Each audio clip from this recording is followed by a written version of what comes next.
আপনার পাওয়ার হচ্ছে সাইমা, তাকে আপনি আপনার মতো ব্যবহার করতেছেন, নিজের দোষগুলো চেপে রাখতেছেন। আমি এমন হব না, একদিন আপনাকে বুঝিয়ে দিব এ অন্তর কি জিনিস। আপনি অন্যদের পাওয়ার দিয়ে নিজের ক্ষমতা দেখান, কিন্তু আমি আপনার মতো পরজীবী হব না। একদিন আমার ক্ষমতা প্রতিষ্ঠিত করে আপনাকে বুঝিয়ে দিব আপনি কি কি অপরাধ করছেন। আপনি অন্যকে কষ্ট দিয়ে হাসেন, একদিন আপনাকেও এই কষ্টগুলো ভোগ করতে হবে। এবার আপনাকে আমি আর ভাই বলে সম্মান দিব না, কারণ আপনি এই সম্মানের যোগ্য না। একদিন এই অন্তর তার নিজের ক্ষমতা প্রতিষ্ঠিত করবে, আর সেই দিনই আপনার পরজীবী ক্ষমতা দা এন্ড হবে। দেখা যাবে কে কার কি করতে পারে। তারপর রিহান চলে গেল, আর আমি উঠে দাঁড়ালাম। কিছুক্ষণ পর তোহা আর তানভীর আসে। তারা এসে আমার হাতের অবস্থা দেখে জিজ্ঞাসা করে, কি রে, তোর হাতের কি হইছে? কিছু হয় নাই। কিছু না হইলে তার হাত থেকে রক্ত বের হচ্ছে কেন? তারপর তাদের সব বললাম। আমি এক্ষুনি বাবাকে ফোন করে বলতেছি। না তোহা, প্রয়োজন নেই, এই রিহানের ব্যবস্থা আমি করব। ভার্সিটি সবাই শুধু তামাশা দেখতেছিল, কেউ কিছু বলে নাই। বলবি বা কি করে, রিহান তো এদের মুখ বন্ধ করে রাখছে। না না, আমাকে এই রিহানের ব্যবস্থা করতে হবে। আচ্ছা চল, তোকে ডাক্তারের কাছে নিয়ে যাই। তারপর তানভীর আর তোহা আমাকে ডাক্তারের কাছে নিয়ে যায়। ডাক্তার আমার হাত ব্যান্ডেজ করে দেয়, তবে আজ আর ক্লাস করা হবে না সেটা বোঝাই যাইতেছে। হঠাৎ তোহা বলে ওঠে, আজ তো আর ক্লাস করা হবে না, চল কিছু শপিং করি। আমি গরিব, আমার থেকে টাকা নাই। আরে বেটা, আমি আছি তো, চল, আমারও কিছু জিনিস নিতে হবে। আরে ফিউজের দল, হগল, আমারে কি এতই ফকির মনে করছিস? আমার কাছে মাল আছে, থুক্কু, টাকা আছে, হি হি হি। আচ্ছা বকবক বন্ধ কর, চল তো। তারপর চলে গেলাম শপিং মলে। আসলে আমি আর কোনো দিনও এই শহরে শপিং মলে আসি নাই। সেখানে গিয়েই তোমরা যা কিনবা কিনো, আমি কোথাও বসি।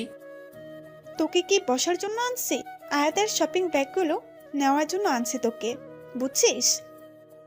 আমার মতো নিরীহ পোলাটারে এমন করবা? তোমাদের মনে কি দয়া মায়া নাই? চুপ শালা, আর চল তো, ওভার অ্যাক্টিং বন্ধ কর। আমিও চুপ করে তাদের সাথে যেতে লাগলাম। তোহা একটা কসমেটিক্স এর দোকানে ঢুকলো, আমি তানভীর সেখানে গেলাম। তোহা তার জিনিস কিনতে ব্যস্ত। হঠাৎ একটা হিজাব স্কার্ফ দেখলাম, যেটা দেখতে অনেক সুন্দর লাগতেছিল। চিন্তা করলাম এটা সাইমাকে দিব, তাই আস্তে করে তানভীরের কাছ থেকে সরে যাই। এরপর সেই স্কার্ফটা দেখতে লাগি। স্কার্ফটা সুন্দরই লাগতেছে, হালকা মিষ্টি কালারের, সেটা সাইমাকে ভালোই মানাবে। তাই চিন্তা করলাম এটা কিনবো। তাই আস্তে করে দোকানদারের কাছে যাই আর সেটা কিনে প্যাকেট করে নেই। এরপর আবার তানভীরের কাছে চলে যাই। কি রে শালা, কই গেছিলি? এই তো এমনি ঘুরতেছিলাম। তোর হাতে এটা কি? তোর ভাবির জন্য নিলাম। আছেটা কি? তেমন কিছু না, হিজাব করার জন্য স্কার্ফ আর কি। আমি এটা বুঝি না যে তোকে এতটা অপমান করে, আর তাকে কিনা তুই। বললাম তো, সে অজান্তেই আর অন্ধবিশ্বাসের জন্য এমন করতেছে। তবে একটা কথা মনে রাখিস, সত্যি কখনো আড়াল থাকে না, একদিন সত্যি ঠিকই বের হবে। আমার মনে হয় কেউ তোর ওপর কালো জাদু করছে। সে আর কেউ না, সাইমাই। আমরা কথা বলতেছি, এমন সময় তোহা আসে। কি নিয়ে কথা হচ্ছে তোদের? কই কিছু না তো। আচ্ছা চল, আমি কিছু টি শার্ট নিব। কি, আপনি টি শার্ট পরবেন? ওই কাকে আপনি ডাকতেছিস? তুমি বা তুই করে বল, আর একবার আপনি ডাকবি তো তোর নাক টেনে লম্বা করে দেব। আমি কেন, আমার 14 গোষ্ঠীও আপনারে আপনি ডাকবো না। আবার আপনি? ধুর, আচ্ছা যা তুই কমুনে, অন ঠিক আছে নি। এবার চল, আমি টি শার্ট নিব। তারপর তিনজনে চলে গেলাম টি শার্ট শোরুমে। তোহা, তানভীর টি শার্ট দেখতে ব্যস্ত, আর আমি সাইমা চিন্তায় আছি। কখন যে মেয়েটাকে আমার মনের কথাটা বলবো। হঠাৎ তোহা বলে ওঠে, অন্তর, এদিকে আয় তো। আমিও তার কাছে গেলাম। বলো। টি শার্টটা কেমন বলতো? সুন্দর তো। তুই কি সাইজের টি শার্ট পরিস? এম কেন? এমনি। তারপর তোহা চলে যায়, আর আমিও শোরুম ঘুরে দেখতেছি। না, সেই লেভেলের জোস জোস কালেকশন আছে এই দোকানে। কিছুক্ষণ পর তানভীর আসে আর বলে, নে শালা, এটা তোর জন্য। আমার জন্য মানে? শালা নিতে বলছি নিবি, এত কথা বলিস কেন? দেখো ভাই, আমি এটা নিতে পারবো না। তুই যদি এটা না নিস, মনে করবো তুই আমাকে বন্ধু ভাবিস না। কিন্তু কোনো কিন্তু না, নিবি কিনা সেটা বল। আচ্ছা ভাই, নিলাম। এরপর তোহাও আসে। তুই হারামি, ধর তোদের দুজনের জন্য। দুজনকে দুটো প্যাকেট এগিয়ে দিয়ে, তুই কি শুরু করলি এটা? মাথায় কি সমস্যা আছে নাকি? চুপ! আর একটাবার কথা বলবি তাহলে দুইটারে পাবলিকের মার খাওয়াবো। আমি আর তানভীর দুজন দুজনের দিকে তাকায় আছি। শালার কি মেয়ে রে বাবা, প্রথমে আমার নাক টেনে লম্বা করে দিল, আর এখন আবার আমারে আর তানভীরে পাবলিকের মার খাওয়াবে বলে হুমকি দিচ্ছে। তোহা, আমি বলি কি, এগুলো কেন দিছিস? ইচ্ছা হইছে তাই। এখন নিবি নাকি কিছু করতে হবে আমাকে? না না, নিতেছি। তারপর দুজনেই প্যাকেট নিলাম। তারপর তোহা বলে ওঠে, চল কিছু খাবো। চল। তারপর শপিং মলের একটা ক্যাফেতে বসে যাই। তোরা যা অর্ডার করবি কর, বিল কিন্তু আমি দিব। চুপ! বিল উনি দেবে। আজকে তোদের আমি শপিং মলে আনছি, মানে বিল আমার। ওকে ঠিক আছে, আমরা তো এবার উড়াধুরা অ্যাটাক দিব। পুরা দোকান খালি করে দিব, বিল তো তোহা দিবে, তাহলে তো আমাদের চিন্তা নাই। দেখবো কি কি খাইতে পারিস তোরা। তারপর তানভীর চলে যায় নাস্তা অর্ডার দিতে। আমি আর তোহা বসে আছি। অন্তর, তোর নাম্বার দে তো। সেটা নিতে চাইলে তো তোকে আমার মেসেজ যাওয়া লাগবে, মেসে কেন? কারণ আমি তো আর জন্ম নিবন্ধন নিয়ে ঘুরি না। কুত্তা, তোর মোবাইল নাম্বার চাইছি আমি। সেটা তো বলিস নাই তুই। তারপর তোকে নাম্বার দিয়ে দিলাম। এরপর তানভীর নাস্তা নিয়ে আসে, আমরাও নাস্তা করে নেই। এখন বিল দেওয়ার পালা। ও শিট, আমি একটা জিনিস ভুলে রেখে আসছি। তোরা একটু এখানে বয় তো, আমি আসি। কি ভুলে আসছিস তুই? আছে, তোরা একটু বয়, আমি আসি। আচ্ছা, তাড়াতাড়ি আই। তারা বসে আছে আর আমিও সুন্দর করে বিল মিটিয়ে দিলাম। আসলে তারা আমাকে কিছু গিফট করলো আর আমি কিছুই দিলাম না, তাই চিন্তা করলাম নাস্তার বিলটা আমি দিয়ে দেই, আর পরে ওদের কিছু গিফট করে দিব। আমি নাস্তার বিল মিটিয়ে পিছে ঘুরে দাঁড়ানোর সাথে সাথে সেই লেভেলের ভয় পেয়ে গেলাম, কারণ পিছনে তানভীর আর তোহা দাঁড়িয়ে আছে। তোকে আমি কি বলছিলাম?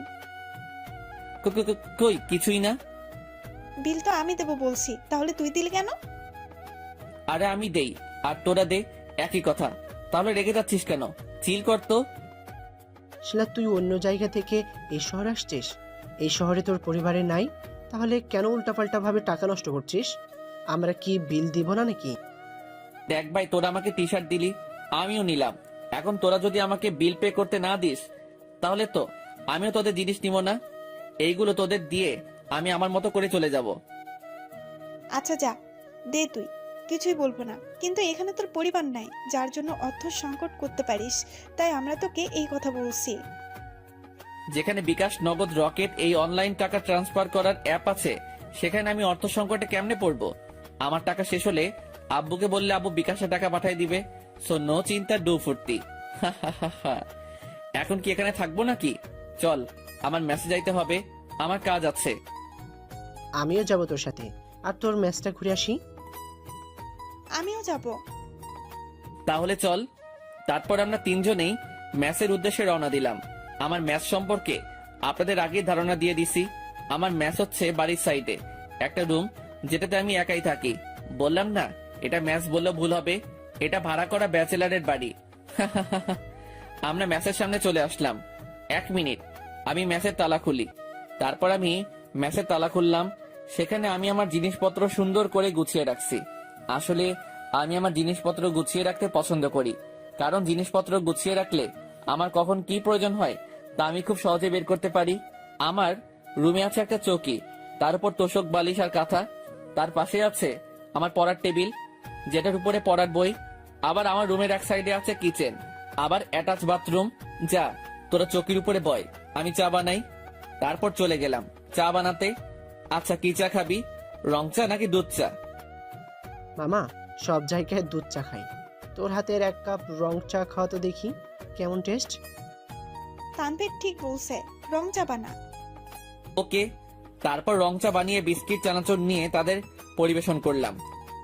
তোকে বলছে চা দিতে, কিন্তু তুই বিস্কিট চানাচুর কেন দিলি? আরে তোরা আমার বাসায় প্রথম আসলি, তাই একটু আপ্যায়ন করতে চাইলাম আর কি। এখন থেকে এখানে রোজ আসা হবে আড্ডা দেওয়ার জন্য। তারপর তারা চা নিল। বাহ, তুই তো দারুণ রং চা বানাতে পারিস। থ্যাঙ্কস। মামা আমি আসলে, আমাকে অবশ্যই তোর হাতের রং চা খাবি কিন্তু। আচ্ছা ঠিক আছে। আমি তানভীর আর তোহার দেওয়া প্যাকেটগুলো আমার চোখের নিচে রাখলাম। পরে সাইমার জন্য যেটা কিনছি সেটার কথা মনে পড়লো, সেই প্যাকেটটাও খাটের নিচে রেখে দেই। তারপর আমি, তানভীর আর তোহা অনেকক্ষণ ধরে আড্ডা দেই। হঠাৎ তোহা বলে ওঠে, দোস্ত, আজ অনেকক্ষণ আড্ডা দিলাম, আজ আসি কেমন? আরে না, একসাথে লাঞ্চ করে নেই তারপর যাইস। না রে, পরে বাসায় কথা শুনতে হবে। আমি আসছি, কাল দেখা হবে কেমন? বাই। আচ্ছা ভাই, ভালো থাকিস। বাই, ভালো থাকিস। তারপর তোহা চলে যায়। তানভীর, তুই সাইমাদের বাসা চিনিস?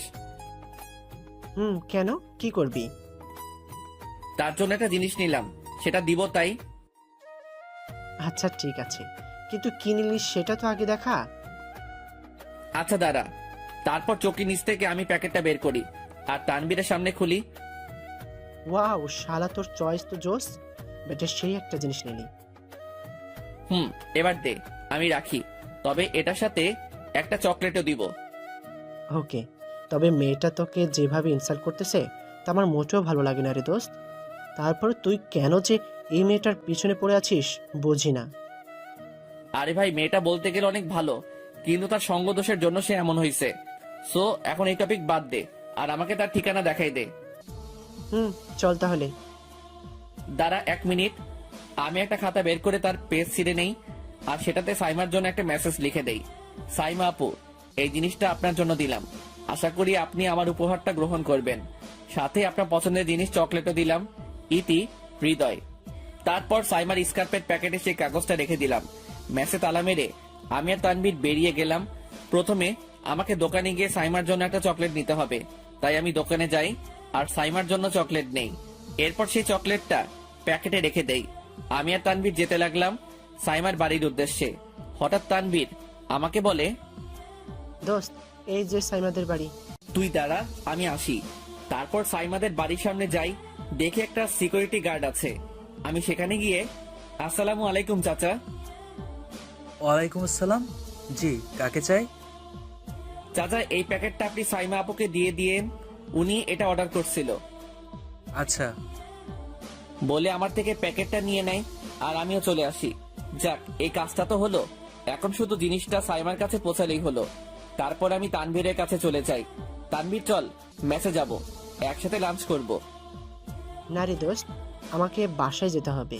এক কাজ কর, তুই আমার সাথে আমার বাসায় চল, সেখানে দুজনেই একসাথে লাঞ্চ করে নিব। না, আমার মেসে কিছু কাজ আছে, সেটা করতে হবে। তুই আয় না মেসে। না রে দোস্ত, আমাকে বাড়ি যেতে হবে। আচ্ছা ঠিক আছে, তুই বাড়ি যা আর আমি মেসে যাই। আচ্ছা ঠিক আছে, পরে কথা বলি।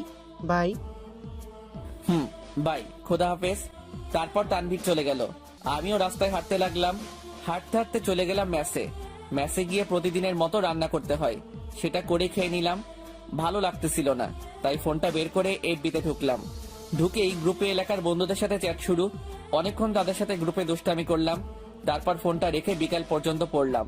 চিন্তা করলাম আজকে বাহিরে নাস্তা করব, তাই বই রেখে মেসে তালা দিয়ে চলে গেলাম বাহিরে। যেহেতু এখন বিকাল, তাই আমিও একটু ঘুরতে বের হলাম। সন্ধ্যা পর্যন্ত ঘোরাঘুরি করলাম। তারপর মাগরিবের নামাজ পড়ে চলে গেলাম একটি দোকানে। সেখানে কিছু হালকা পাতলা নাস্তা করে নিলাম। নাস্তা শেষ করে আমি আবার বাহিরে হাঁটতে লাগলাম। সত্যি একা একা হাঁটতে অনেক ভালোই লাগে, আর যদি শান্ত পরিবেশ হয় তাহলে তো আরো মজা। সেখানে থাকবো আমি, আমার অনুভূতি, রাস্তা আর রাতের আকাশ। আমিও মজা করে হাঁটতে লাগলাম।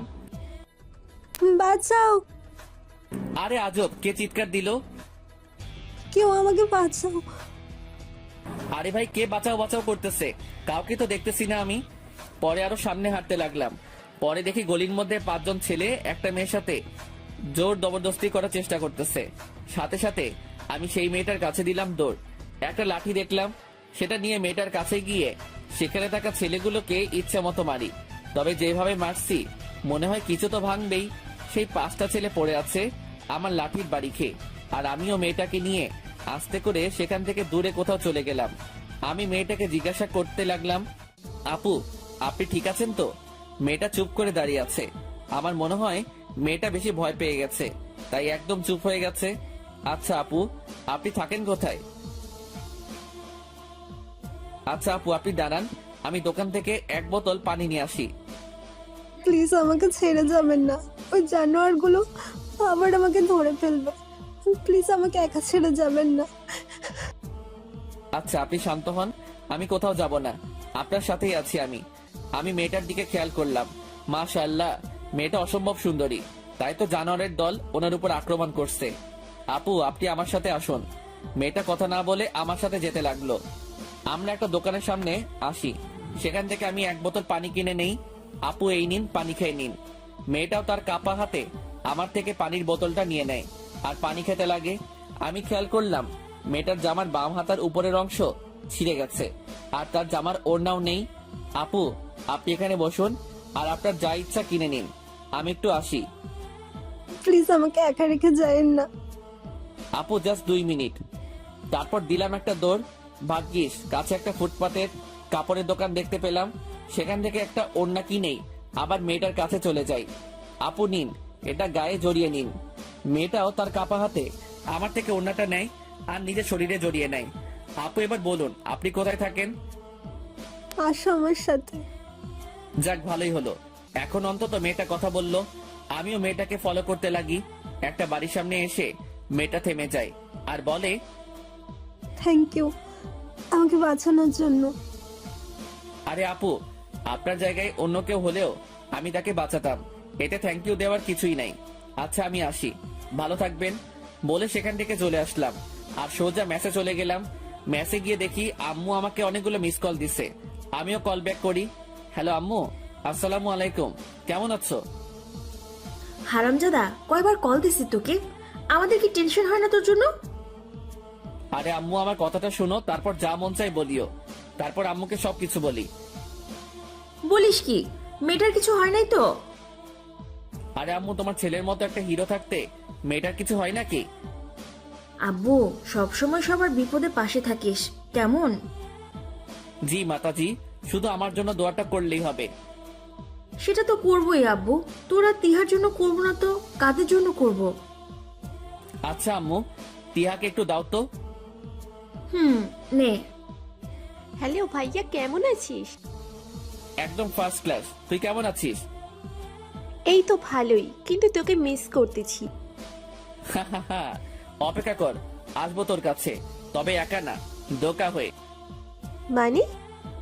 এখানে তোর জন্য একটা ভাবি দেখছি আমি।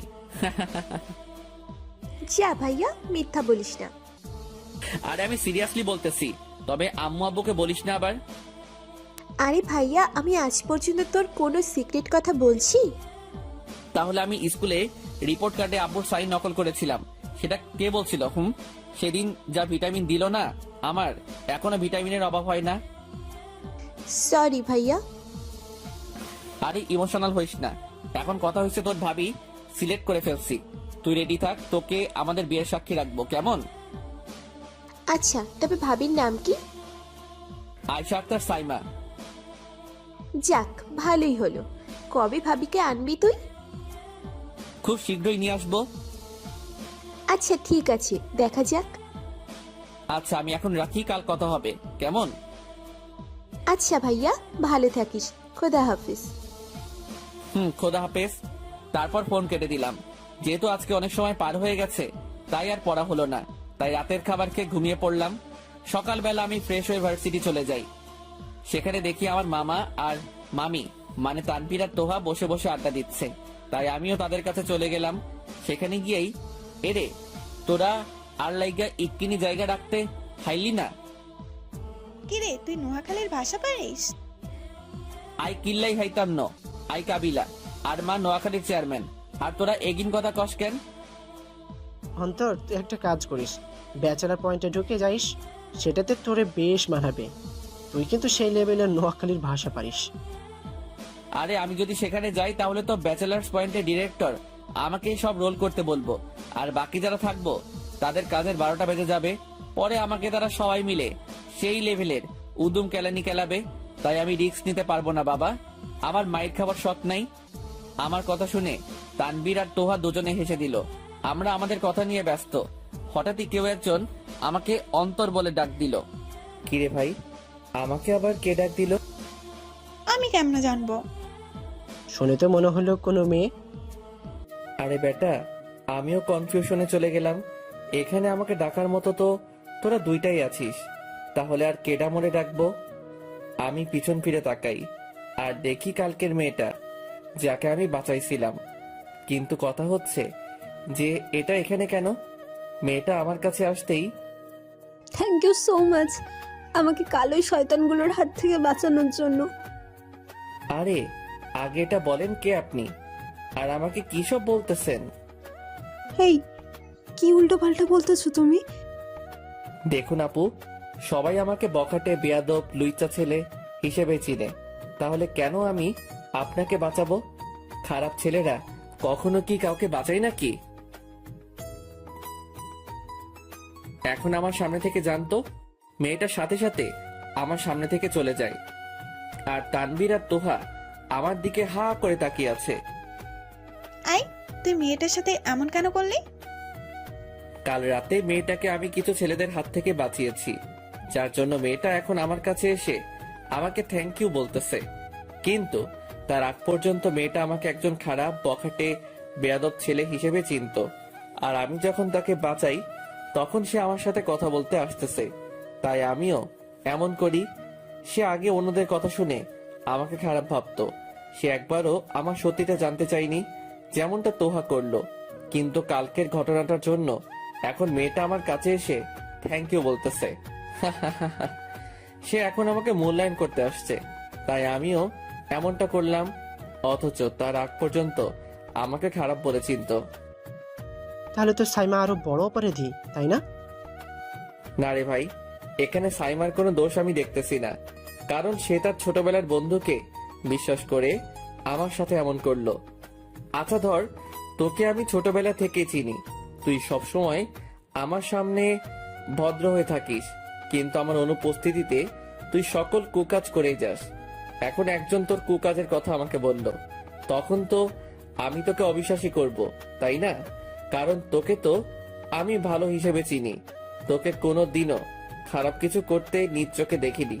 তাই আমি ভাববো তোর বিরুদ্ধে যারা কথা বলতেছে তারা তোর বিরুদ্ধে ষড়যন্ত্র করতেছে, আর আমিও তাদের বিশ্বাস করব না।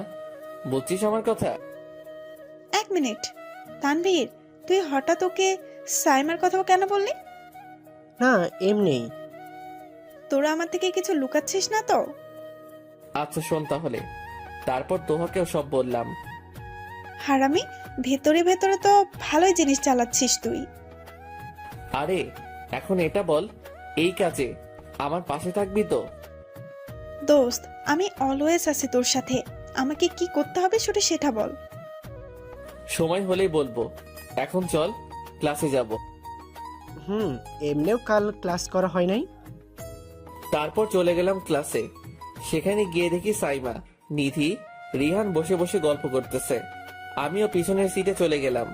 আমার একপাশে তোহা আর একপাশে তানভীর। আমরাও ক্লাসে গল্প শুরু করে দিলাম। পরে মনে পড়লো কালকে সাইমার সাথে অনলাইনে কথা হয় নাই, তাই আমিও আমার সেই ফেক আইডি লগ ইন করলাম। করতেই মাশাআল্লাহ, মেসেজের অভাব নাই।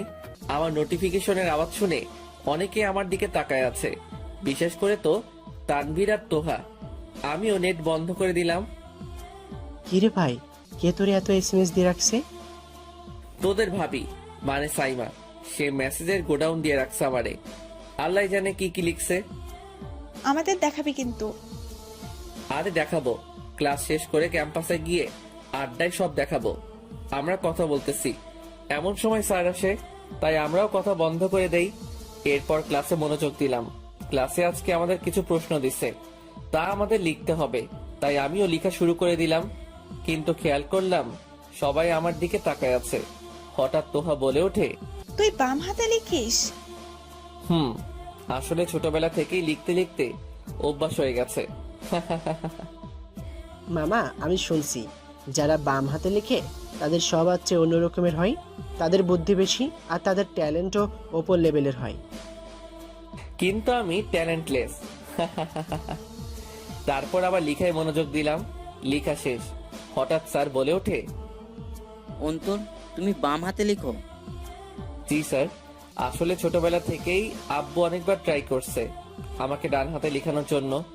পরে আম্মুর জোরাজোরিতে আর ট্রাই করে নাই, তাই আমিও বাম হাত ব্যবহার করতে থাকি। যাই হোক, ভালো। তার মানে তুমি সাকিব আল হাসানের মতো। প্রায় বলতে পারেন।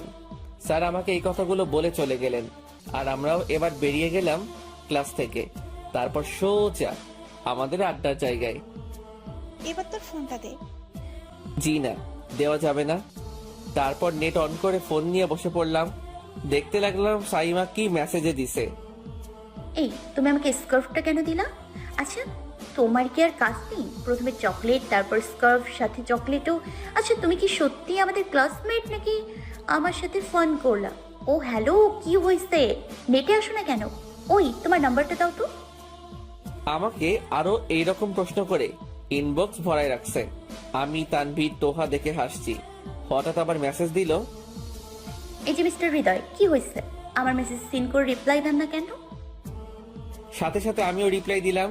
আরে কেমনে রিপ্লাই দিতাম, আপনি তো আমার ইনবক্স প্রশ্নে ভরায় রাখছেন। আচ্ছা, সত্যি করে বলো তো, কেন আমাকে এই জিনিসগুলো দিলা? একদম সত্যি করে বলবা। আরে দিলাম আর কি, ফ্রেন্ড হিসেবে। সত্যি কি ফ্রেন্ড হিসেবে দিয়েছো নাকি অন্য কোনো মতলবে?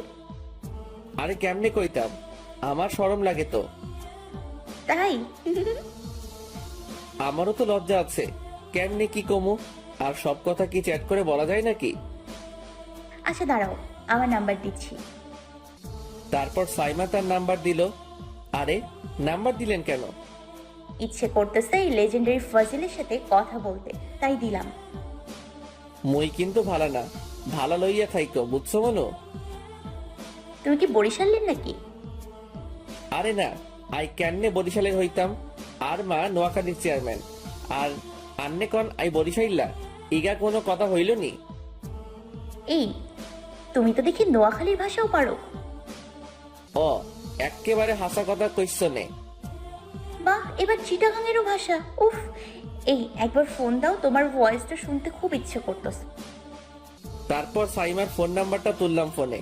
আমার পাশে থাকা শয়তান আর শয়তানি আমার চ্যাটগুলো দেখে থ হয়ে আছে। শালা আর শালি হগল এক্কেবারে চুপচাপ কথা শুনেই যাবি, বুঝছিস? ঠিক আছে। আমিও সাইমাকে ফোন দিলাম। হ্যালো, আসসালামু আলাইকুম। ওয়ালাইকুম আসসালাম। আন্নে আর কথা হুনি কিরবেন গো? আই হইলাম কাবিলা, আর মা নোয়াখালীর চেয়ারম্যান, আর আন্নে কন আর গলার আওয়াজ হুইনবেন? ইগিন কোনো কথা হইল নি আফা? বিশ্বাস করেন, কথাগুলো বলতেছি আর মুখ চেপে হাসতেছি। আমি নিজে জানি না এই ভাষা আমার এত ক্লিয়ার কেন, তবুও মুখে হাসি চেপে ধরে কথা বলতেছি। হাসানি, আপনি এখন কোন হ্যান থেকে কন? শালা এইও নোয়াখালীর ভাষা জানে? এখন যদি ভুল করি তাহলে প্রেস্টিজ প্লাস্টিক হয়ে যাইব। আপনিও নোয়াখালীর ভাষা জানেন? মোটামুটি পারি, কিন্তু তোমার ভয়েসটা খুব সুন্দর, একদম বাচ্চাদের মতো। ইয়ান আন্নে কি করেন আফা? আন্নে আরে সম্মান দিলেন নাকি ইনসাল্ট করলেন? তোমার ভেতরে মনে হয় আরো একটা কাবিলা লুকাইয়া আছে। এখন একদম সুন্দর করে কথা বলো। আর এটা বলো, তুমি এখন কোথায়? কেন গো আপু, আমাকে দিয়ে কি করবেন? তোমাকে আমি রোস্ট বানাই খাবো। উফ, তাই? আল্লাহ, তোমার কাছে বিচার দিলাম। নিরীহ পোলাটারে রোস্ট করার চিন্তা করতেছে। আমি যাই, রোস্ট হওয়ার শখ নাই বলেই ফোনটা কেটে দিলাম। আমার কথাবার্তা শুনে পাশের দুইটা হাসতে হাসতে শেষ। মামা, তুই লিজেন্ড, তার কাছেও লেজেন্ডারি ফাজিল হিসেবে পরিচয় দিলি? তোর তো জবাব নাই। সারা তুই হাসতেছিস? এখন তো সে আমার ভয় শুনে নিছে, তবে আমাকে এত সহজে চিনতে পারবে না। আমিও আড়াল হয়ে তাকে ভালোবেসে যাব, আর সময় হলেই তার কাছে ধরা দিব। তবে যতদিন পুরাপুরি পটাতে পারতেছি না, তার কাছেও ধরা দিব না। কিন্তু দোস্ত, সাইমার কথাবার্তা শুনেও মনে হচ্ছে সেও তোর প্রতি ইন্টারেস্ট। দোস্ত দোয়া কর, যাতে সাইমাকে আমার বউ আর তোদের ভাবি বানাতে পারি। কর্মণি, যদি আমাদের কিছু খাওয়া আসার কি?